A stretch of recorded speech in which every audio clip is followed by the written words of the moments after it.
A ver, pensemos en la economía de un país como si fuera nuestra propia casa. ¿Verdad que no dejaríamos la puerta abierta de par en par, sin más, pero tampoco la cerraríamos a cal y canto, aislándonos por completo? Bueno, pues esa es la falsa elección que siempre nos ponen sobre la mesa. Pero, ¿y si hay otra manera de hacer las cosas? Una tercera vía, una forma de abrirse al mundo, sí, pero con cabeza, con estrategia. Pues de eso vamos a hablar hoy. El debate público casi siempre nos lleva aquí.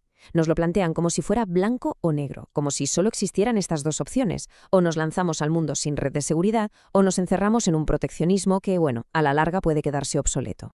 Pero es que quizá el problema es que la pregunta está mal formulada desde el principio. La clave no es si hay que abrir o no, sino cómo se hace. Se trata de tener un plan, una estrategia.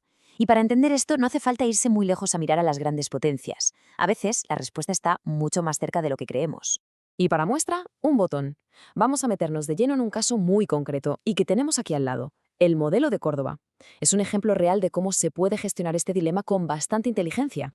Vale, vamos a desgranar esto, que es la clave. El éxito de Córdoba se apoya en un equilibrio, un balance entre estos tres pilares. No es que eligieran entre mercado o Estado, es que los pusieron a trabajar juntos. Por un lado, sí, apertura comercial, pero a la vez, y esto es fundamental, fortalecimiento de su propia industria. Y todo esto bajo un paraguas de reglas del juego claras y estables. O sea, previsibilidad, eso que da confianza para invertir. Y claro, los números hablan. 8.300 millones de dólares en exportaciones solo en 2023. Esta cifra no sale de la nada, ¿eh?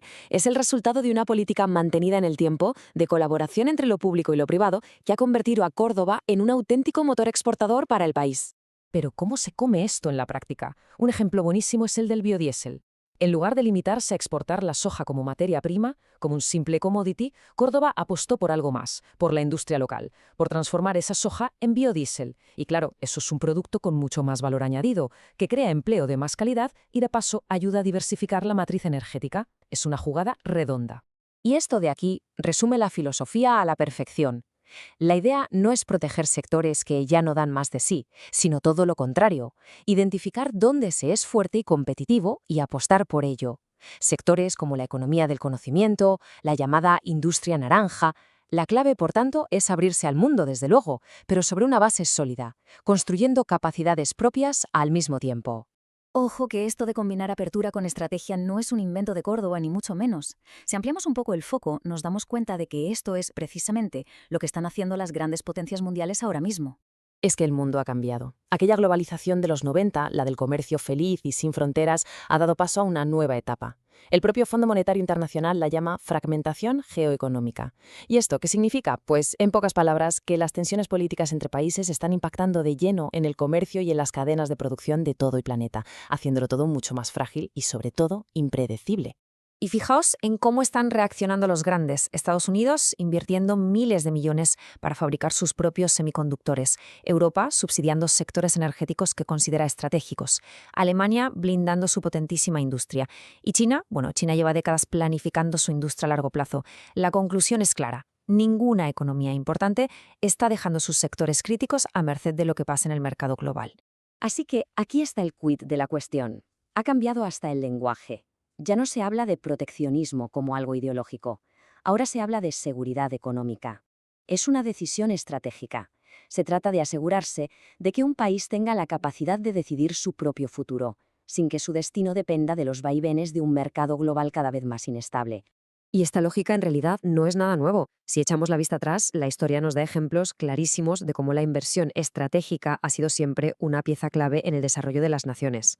Pensemos, por ejemplo, en la creación de YPF en Argentina, allá por los años 20. Aquello no fue un capricho, fue una necesidad estratégica para que el país tuviera autonomía energética. O el famoso New Deal de Roosevelt en Estados Unidos, que no solo ayudó a salir de la Gran Depresión, sino que construyó las infraestructuras que fueron la base de su prosperidad durante décadas.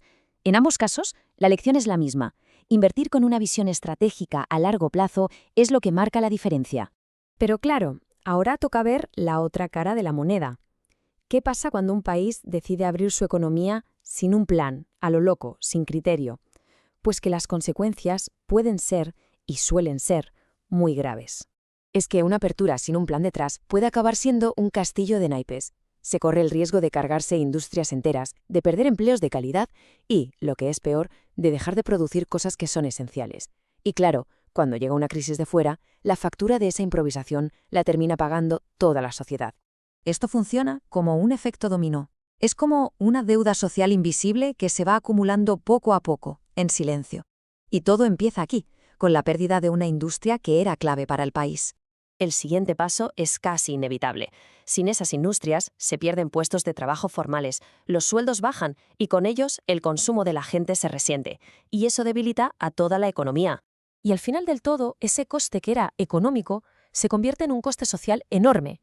Aumenta la presión sobre los servicios públicos, la sanidad, la educación, y el Estado tiene que gastar más en asistencia social para intentar paliar el golpe.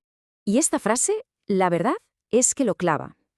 Lo que no se planifica en la producción, lo que se deja al azar, al final acaba teniendo un coste, y ese coste se paga en forma de emergencia social. No hay más. Bueno, pues vamos a juntar todas las piezas del puzzle. Hemos visto el modelo de Córdoba, el contexto mundial, las lecciones de la historia y los peligros de improvisar. La conclusión parece bastante clara, ¿no? De cada ejemplo nos llevamos algo. Córdoba nos enseña que es perfectamente posible abrirse al mundo y a la vez fortalecer tu propia industria. Estados Unidos nos demuestra que hasta los más abiertos protegen lo que consideran estratégico. Mosconi nos recuerda que soberanía no significa aislarse, sino ser previsor. Y el mundo actual nos grita que la estabilidad no viene regalada, hay que trabajarla. Así que la pregunta en realidad nunca fue abrir o cerrar, sino ¿cómo abrimos? Y nos quedamos con esta reflexión final que me parece muy potente. En el mundo tan complejo en el que vivimos, modernizar no puede ser sinónimo de desmantelar.